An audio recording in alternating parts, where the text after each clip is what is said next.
Assalamualaikum warahmatullahi taala wabarakatuh.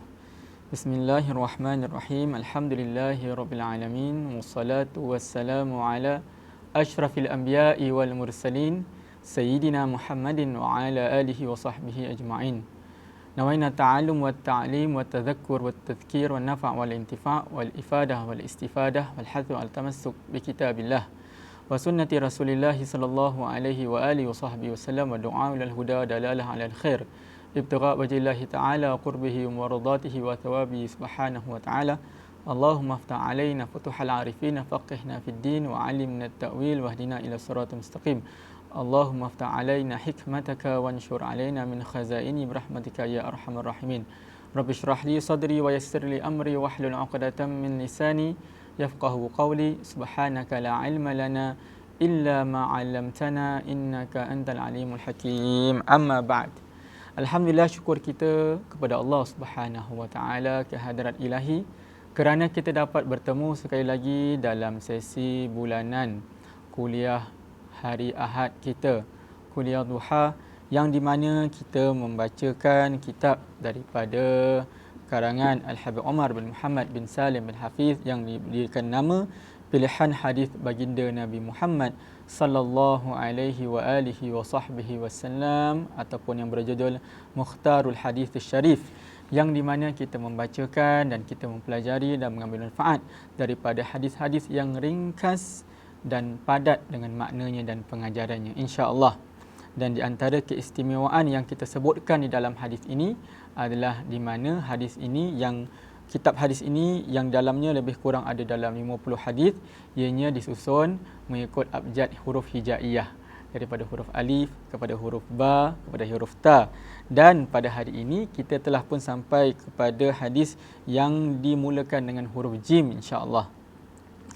Yang kita berhenti pada hadis yang ke-11, kita akan sambung hadis yang ke-12 hari ini, insya-Allah. Dan syukur alhamdulillah, dengan izin Allah Subhanahu wa taala, kita dapat sambil sekali lagi, masih lagi menikmati iman dan Islam kita. Nikmat iman dan Islam yang dikurniakan oleh Allah Subhanahu wa taala. Dan kita dapat menikmati kemudahan, dapat menikmati kesenangan, dapat menikmati keamanan, dapat menikmati ketenteraman, khususnya negara kita Singapura. Walaupun di dalam keadaan pandemik yang kita alami sekarang, tetapi semuanya berjalan dengan mengikut sistematik yang diuruskan, sistem yang diuruskan begitu sistematik, dan kita bersyukur, kita harus bersyukur dengan nikmat yang diberikan. Kerana jika tanpa sistem yang diletakkan, peraturan dan undang-undang, maka kita tidak akan merasa tenteram. Kita tidak akan merasa selamat. Kita tidak akan merasakan bahawasanya kita boleh melakukan perkara-perkara yang biasa kita lakukan, dengan pergi ke sekolah dan keluar bekerja dan sebagainya. Jadi ini adalah kesyukuran yang patut kita panjangkan dan kita sampaikan kepada Allah Subhanahu wa taala, dan patut kita berterima kasih kepada mereka yang bersusah payah, yang berkorban untuk sama-sama memastikan kita semua dalam keadaan yang selamat, insya-Allah. Dan dengan ini juga, dengan kesyukuran yang kita panjatkan ini, kita dapat menghadiri sekali lagi kelas ilmu pada hari ini, pada bulan ini. Moga-moga dengan kita meraih, dengan kita mendengar dan meraih ilmu yang bermanfaat pada hari ini, insya-Allah dapat memberikan kita lebih lagi kekuatan iman dan memberikan kita lagi ketabahan dan kesungguhan untuk kita sama-sama meneruskan hidup dengan beriman kepada Allah Subhanahu wa taala.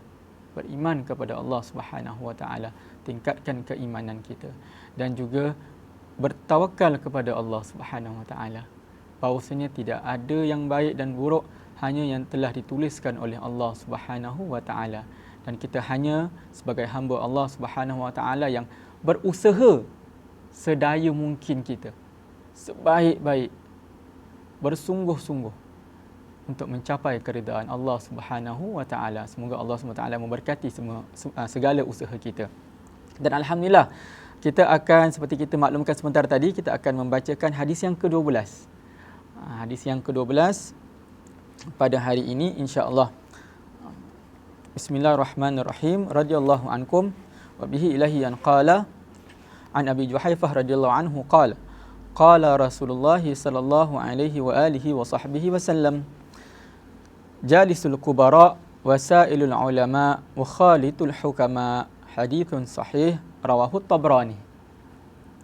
Daripada Abu Juhaifah radhiyallahu anhu berkata, Rasulullah sallallahu alaihi wa alihi wasallam bersabda, yang artinya, duduklah bersama orang-orang yang hebat, tanyalah kepada para ulama, dan bergaullah dengan orang yang mempunyai hikmah.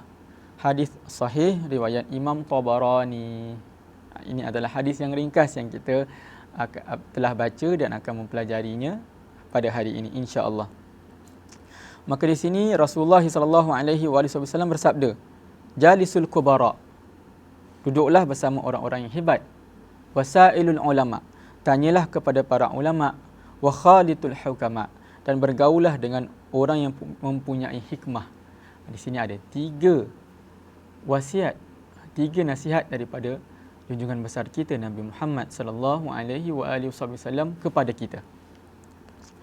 Yang pertama, jalisul kubara, duduklah bersama orang-orang yang hebat. Al-kubara, al-kubara kalau kita lihat pada dasar maknanya, al-kubara ini daripada kabir, yang besar.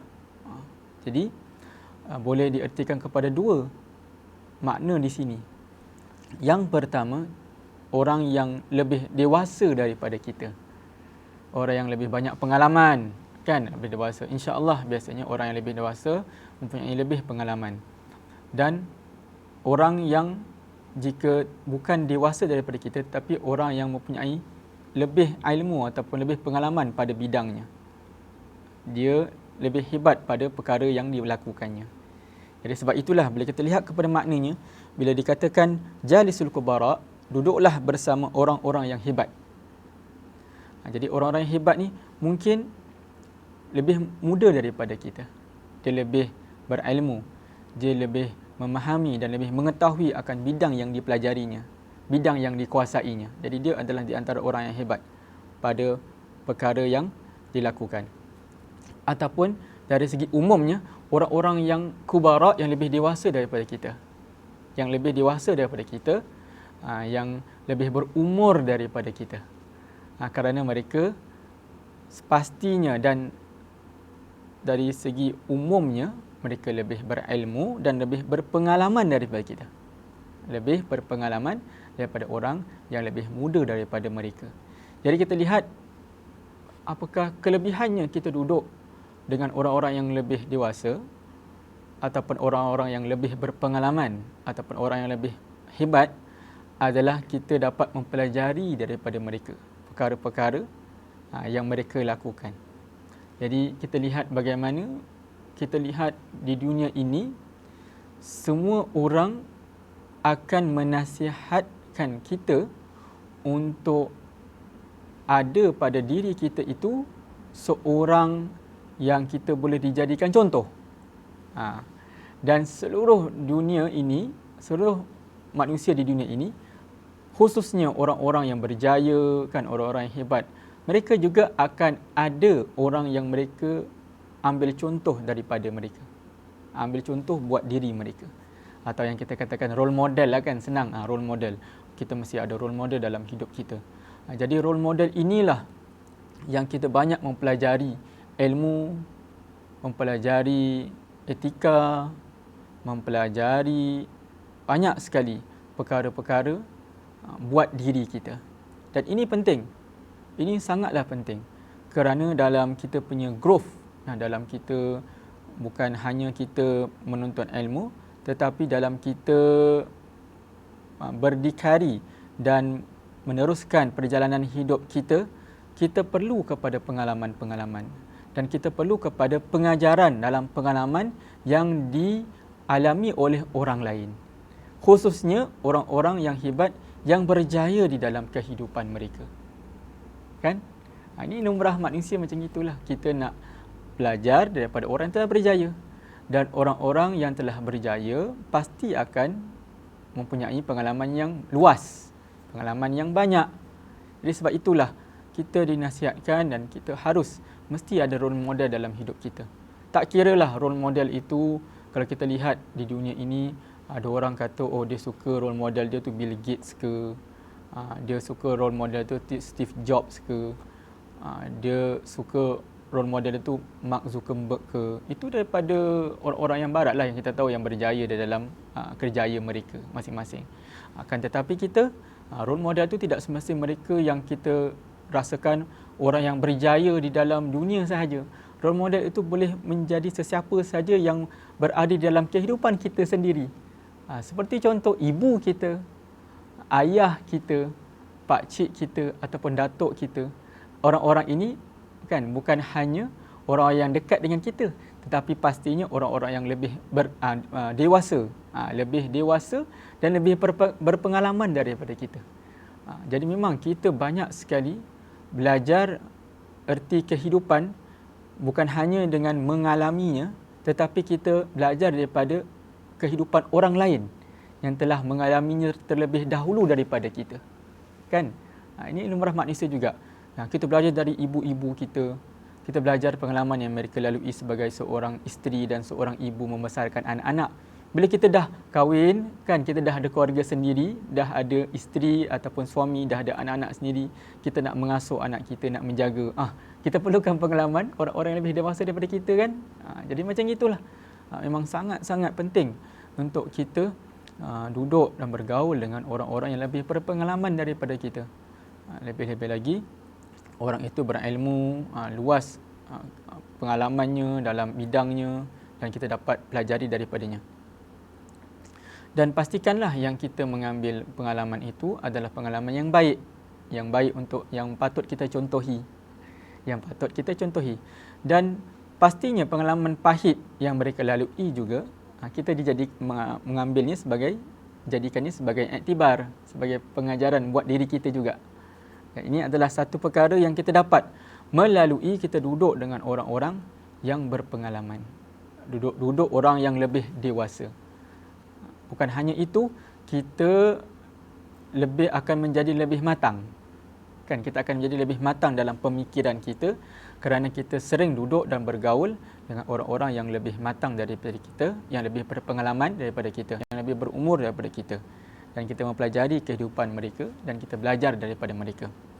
Itu adalah kelebihan kita duduk.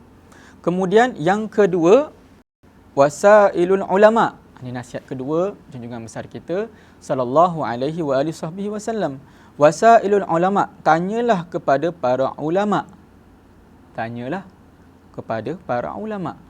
Ni jadi kita bertanya kepada para ulama. Ulama adalah mereka yang tahu akan hukum agama dan mereka yang memahami agama daripada kita.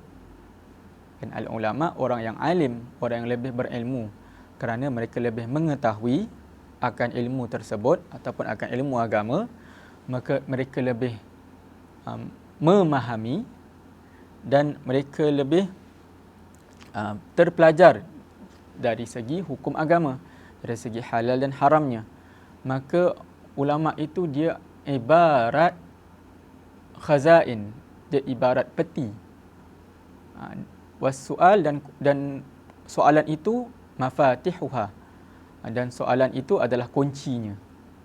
Jadi ulama' itu bagaikan peti, bagaikan safe box, bagaikan box yang terkunci, yang di dalamnya pasti ada macam-macam benda yang kita boleh ambil manfaat daripadanya. Dan macam mana kita nak buka, nak unlock peti ni, nak unlock box ni yang terkunci ni, dengan bertanya, dengan menyoal. Jadi dari situlah kita dapat jawapan-jawapan perkara-perkara yang kita tidak tahu, yang kita tidak mengerti ataupun yang kita kurang pasti akan jawapannya. Kerana kita lihat bagaimana Allah Subhanahu Wa Taala juga memberikan kelebihan kepada para ulama, kepada orang-orang yang berilmu. Allah Subhanahu Wa Taala berfirman, "Qul hal yastawina alladhina la ya'lamun Qul hal yastawi alladhina ya'lamuna wal ladhina la ya'lamun." Katakanlah, adakah sama mereka orang-orang yang mengetahui dengan orang-orang yang tidak mengetahui?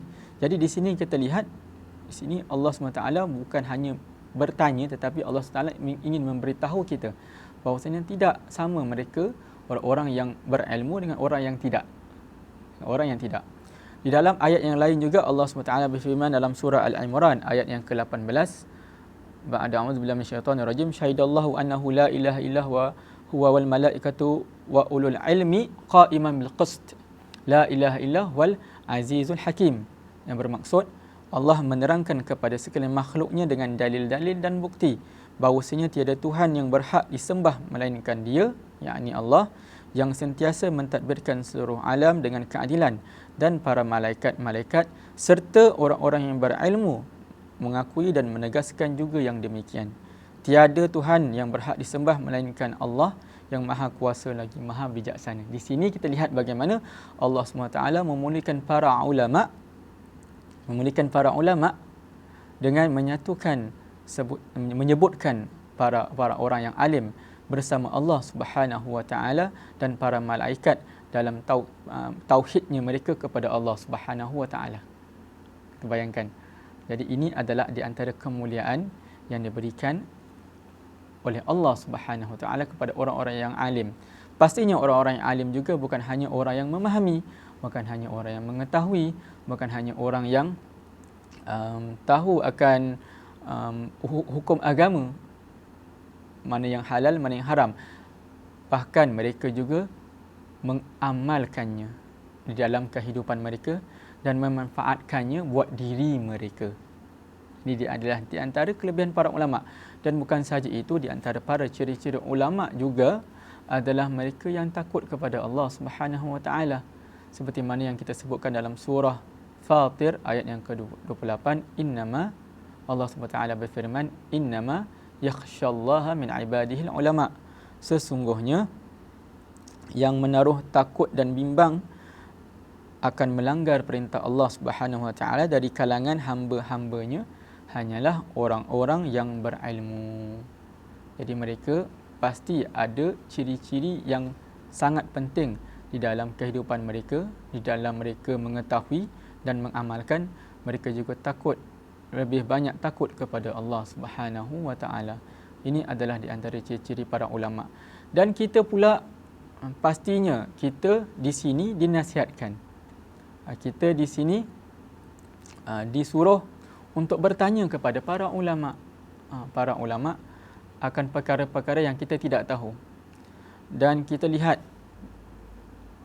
kewajipan kita di sini untuk menuntut ilmu. Di sini kan bila kita bertanya, kita disuruh untuk mengetahui, disuruh untuk menuntut ilmu agar kita lebih mengetahui dan mengamalkan apa yang kita telah tahu. Jadi kita pastikan dalam usaha kita menuntut ilmu juga dan dalam usaha kita bertanya, kita pastikan kita menjalankan adab-adab tata susila kita sebagai seorang yang menuntut ilmu, sebagai seorang pelajar yang bertanya, yang memberikan ataupun mengajukan soalan tersebut. Kita pastikan kita menjaga adab-adabnya. Jadi ada kalanya sebab apa? Ada orang ni dia tak menjaga adab bila bertanya. Mungkin dari segi caranya, dari segi soalannya itu sendiri, ataupun dari segi dia tidak beradab sendiri dengan orang yang berilmu tersebut. Kerana dia rasakan, orang yang berilmu ini mungkin dia rasakan mungkin kurang dari segi ilmunya, ataupun kurang dari segi amalannya, ataupun kurang dari segi tata susilanya dan budi pekertinya, maka dia lebih kepada mengutuk dan menyindir orang ilmu tersebut daripada menghormatinya dan mengatakan, aku tidak mahu bertanyakan kepada orang ilmu ni sebab aku tak rasakan dia layak. Jadi ini bukan cara yang diajarkan oleh para ulama dan guru-guru kita. Para ulama, para guru-guru kita mengajarkan untuk kita menghormati semua orang, menghormati sesama manusia. Jika kita tidak merasakan, tidak cenderung dan senang kepada seseorang, maka kita menghormatinya. Kita menghormatinya dengan ilmu yang dia ada, walaupun kita tidak ada keinginan untuk bertanya kepada mereka, kepada orang tersebut. Kita hormat. Mungkin mereka, kerana mungkin mereka tidak sefahaman dengan kita ke, ataupun mungkin kita kurang senang dengan percakapan mereka kerana mereka mungkin terlalu lantang, mereka mungkin terlalu keras dalam dakwah mereka, dalam ucapan mereka yang kita tidak senang. Jadi tak semestinya kita perlu menyindir dan mengejek dan mengatakannya dengan orang lain. Tidak. Kita hormat. Ini ajaran Islam. Ini ajaran Islam. Kita hormat. Kita bersopan santun, kita hormat atas ilmu yang dia ada. Walaupun kita tidak senang, kita tidak mahu menanyakan, mengajukan soalan kita, itu tidak mengapa. Cuma kita pasti teruskan rasa hormat kepada mereka. Ini adalah akhlak yang diajarkan oleh baginda Nabi Muhammad sallallahu alaihi wasallam untuk menghormati sesama manusia. Jadi kita menghormati, pastikan kita tidak seperti kita sebutkan mengadu domba, kita menyebarkan perkara-perkara yang kita tidak senang dengan orang alim itu, dengan ulama itu kepada orang lain. Ini ustaz ni, aku rasa kau jangan dengar dia punya ceramah. Dia ni cakap kasar, dia cakap ni tak bagus. Aku rasa tak patutnya kita ikut macam gini. Ni tak baiklah ustaz ni cara macam gini. Ni orang guru ni rasa macam aku tak setujulah dengan cara dia cakap. Aku tak setujulah dengan pendapat dia. Aku tak rasalah pendapat dia tu betul. Contohnya, aku rasa pendapat ustaz yang ni satu tu benar. Kita menyebarkan dan kita menyebarkan perkara yang baik dan buruk yang kita rasakan kepada mereka. Ini bukan perkara yang kita harus lakukan. Kita harus jauhkan sifat-sifat sebegini.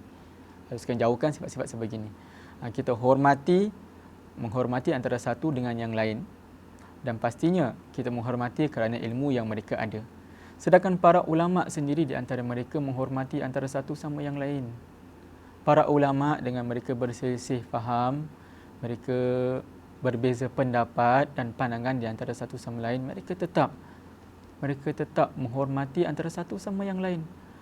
Walaupun dia tidak setuju dengan pandangan aku, walaupun dia tidak mengamalkan pandangan aku, tapi aku menghormatinya kerana ilmunya. Dan aku percaya dia juga belajar, dia juga meraih ilmu daripada gurunya yang kita hormati juga, yang mereka hormati juga. Inilah amalan Islam, inilah ajaran Islam yang sebenar-benarnya, yang dicontohi, yang ditunjukkan oleh para ulama, yang patut kita ambil contoh daripada junjungan besar kita Nabi Muhammad sallallahu alaihi wasallam. Begitulah para ulama terdahulu, mereka berbeza pendapat dan mazhab.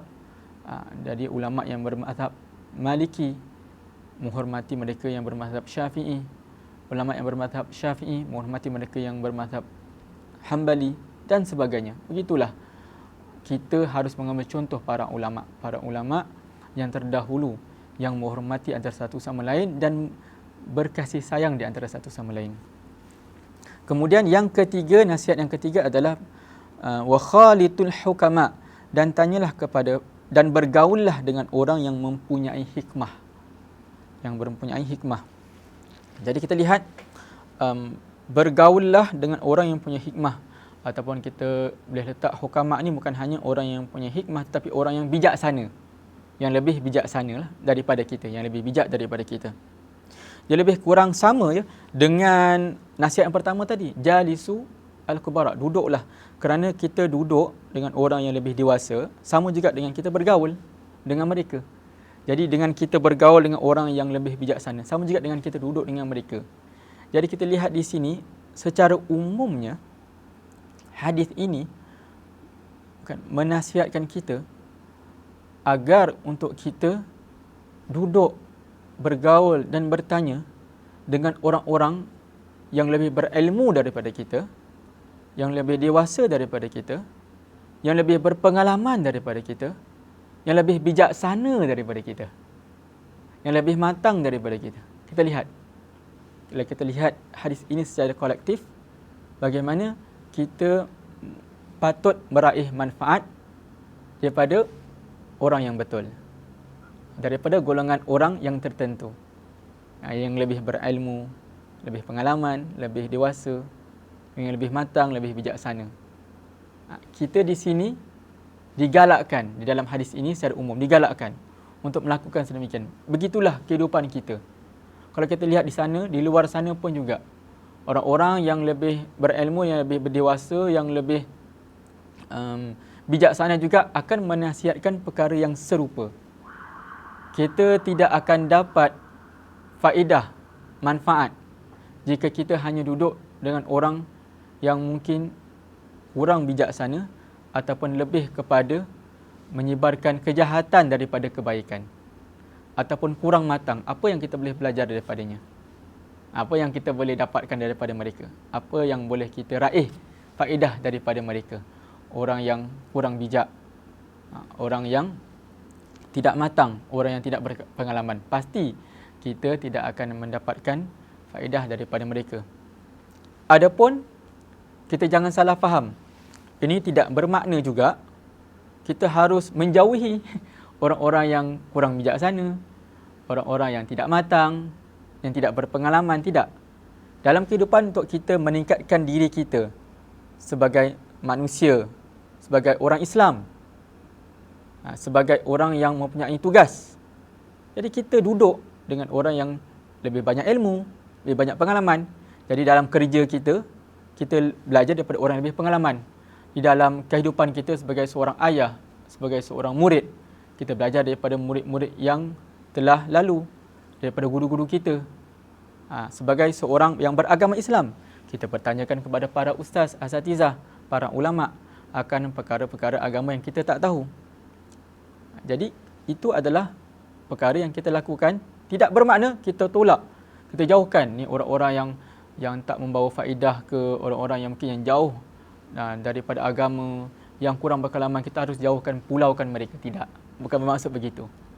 Ini kita pastikan yang diri kita bergaul dengan orang yang boleh memberikan manfaat kepada kita. Dalam masa yang sama, kita pastikan kita tidak membuang masa dalam kita duduk dan bergaul dengan orang yang tidak memberi manfaat kepada kita. Jadi ini adalah dakwah. Ini adalah dakwah. Kita bercampur gaul, duduk dengan orang untuk mendapat manfaat. Sekiranya kita tidak mendapat manfaat daripada mereka, kita menasihati dan memberikan manfaat kepada mereka. Memberikan manfaat kepada mereka. Jadi kita duduk dengan orang-orang yang mungkin kita rasakan ni orang-orang yang jahat. Orang yang jahat. Sebab apa? Sebab kita orang-orang yang mungkin kurang bernasib baik. Kerana kita rasakan kita perlu mendekati orang-orang sebegini untuk mendekatkan diri mereka, menarik diri mereka kembali kepada Allah, kembali kepada masyarakat, kembali kepada membuat kebaikan. Ini perkara yang bagus. Ini perkara yang sangat bagus. Perkara yang sangat baik. Dan sangat dianjurkan.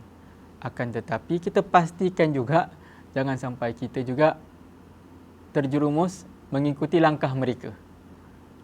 Kita sama-sama ikut sekali apa yang mereka lakukan. Sebab apa? Sebab dalam kita bergaul dan kita katakan ini orang-orang mungkin kurang bernasib baik, kita nak bergaul dengan mereka, nak mendampingi mereka, kita nak mendekatkan diri kita kepada mereka agar kita dapat menjadi contoh yang baik buat mereka, kita memberikan mereka manfaat. Itu satu perkara yang baik kita sebutkan. Ini tapi dari segi gambarannya seperti orang yang sedang lemas. Jadi orang yang sedang lemas, kita nak selamatkan kan? Kita nak selamatkan. Tapi pastikan diri kita juga orang yang tahu berenang. Kan? Kalau orang lemas, kita tak tahu berenang, kita kalau terjun menyelamatkan orang tersebut, apa akan jadi dengan diri kita? Diri kita akan hanyut juga dengan orang tu. Betul tak? Dan bukan itu sahaja. Kita bukan hanya tahu berenang, tak memastikan yang kita tahu menyelamatkan orang. So apa? Kita tahu berenang tu satu skill kan. Tapi bila kita berenang dan menyelamatkan orang tu satu skill yang lain.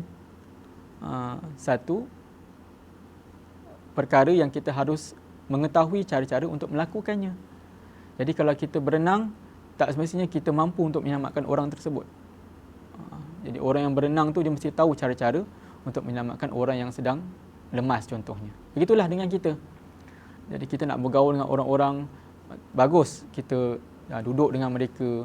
Tak semestinya kita duduk dengan mereka, kita nak kena duduk dengan orang macam ni. Takkan nak pakai macam orang tu ustaz.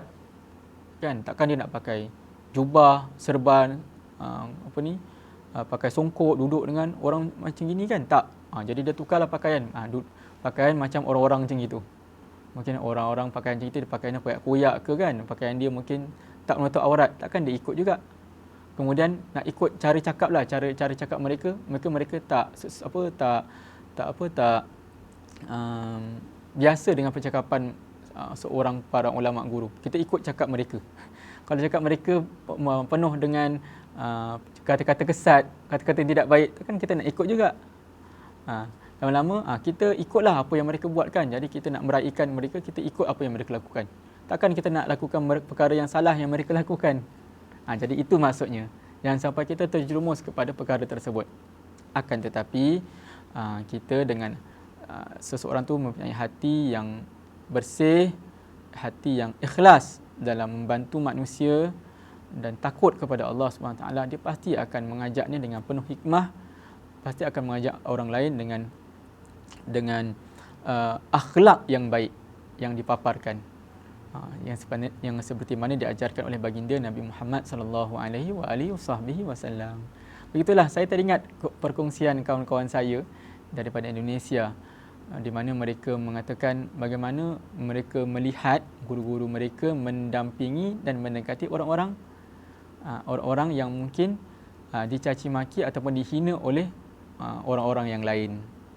Jadi ustaz, kawan saya ni dia ada ustaz guru yang selalu mengajar di masjid. Jadi di luar masjid ni ada je orang-orang yang tidak mahu mengikuti kelas agama ataupun tidak mahu mendirikan solat. Orang kata tu kan, ya, orang suka lepak kan, mereka suka lepak, memasa, mungkin main gitar ke, biasalah kan. Suasana-suasana kampung ke, suasana budak-budak zaman sekarang dan sebagainya kan, mereka suka duduk sama-sama santai dan menghabiskan masa dalam perkara yang mungkin yang sia-sia ataupun tidak dapat faedah daripadanya. Jadi biasanya orang-orang lain buat apa? Dia kata ni apa ni, orang ni tak ada faedah. Bila datang dekat budak-budak ni kata, jomlah kita pergi masjid. Apa kau duduk sini buang masa dia, kau tak dapatkan hasil dan sebagainya, engkau ni hanya memalukan keluarga dan sebagainya. Dia mengatakan perkara macam itu. Orang budak-budak macam gini, remaja macam gini kan, orang-orang macam gini mestilah menolak mereka. Dia katakan, apa kata pak cik, jangan sibuk dengan urusan saya. Pak cik buat apa yang pak cik buat, saya tak kacau pak cik tak pernah kacau saya.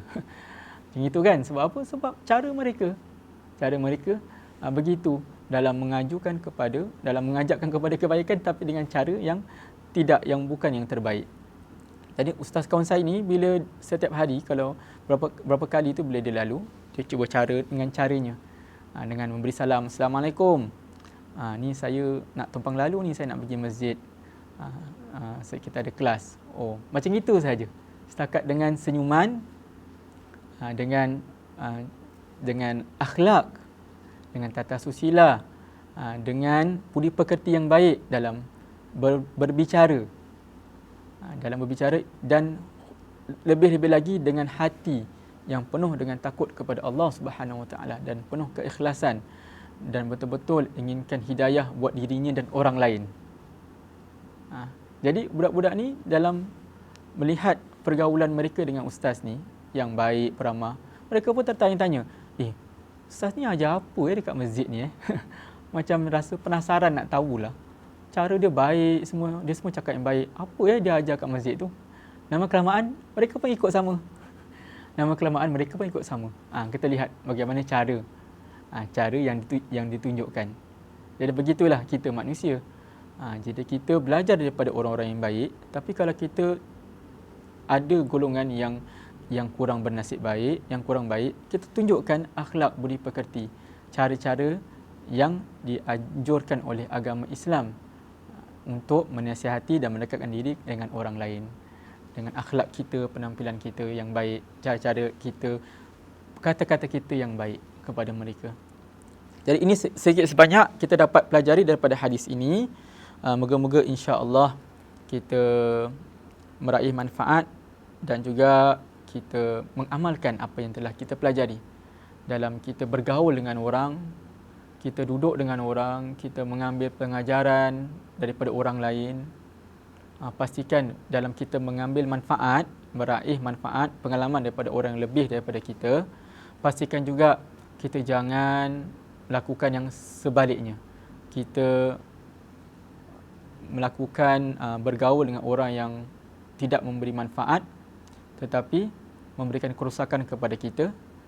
Tapi dalam masa yang sama juga, janganlah kita menuding jari, janganlah kita mencerca, mengeji mana-mana juga manusia dalam muka bumi ini. Sesungguhnya semua makhluk di muka bumi ini adalah kepunyaan Allah Subhanahu Wa Taala. Semuanya ciptaan Allah Subhanahu Wa Taala. Semua berbalik kepada kekuasaan dan kehebatan Allah Subhanahu Wa Taala. Ini adalah keimanan seseorang yang beriman kepada Allah, yang percaya baik dan buruk datang dari Allah Subhanahu Wa Taala, dan kita sebagai manusia hanya berusaha sebaik mungkin bersungguh-sungguh dan bertawakal kepada Allah Subhanahu Wa Taala atas apa jua yang kita lakukan. Insya-Allah kita jumpa lagi jika diizinkan di masa akan datang bulan hadapan pada sesi kuliah duha yang seterusnya insya-Allah. Dan pastikan kita terus menuntut ilmu, meraih manfaat daripada orang-orang yang lebih berpengalaman, yang lebih berilmu, yang lebih matang daripada kita, yang lebih bijaksana daripada kita. Kita meraih faedah manfaat daripada mereka insya-Allah. Kita bertemu lagi. Wabillahi taufiq wal hidayah. Wassalamualaikum warahmatullahi taala wabarakatuh.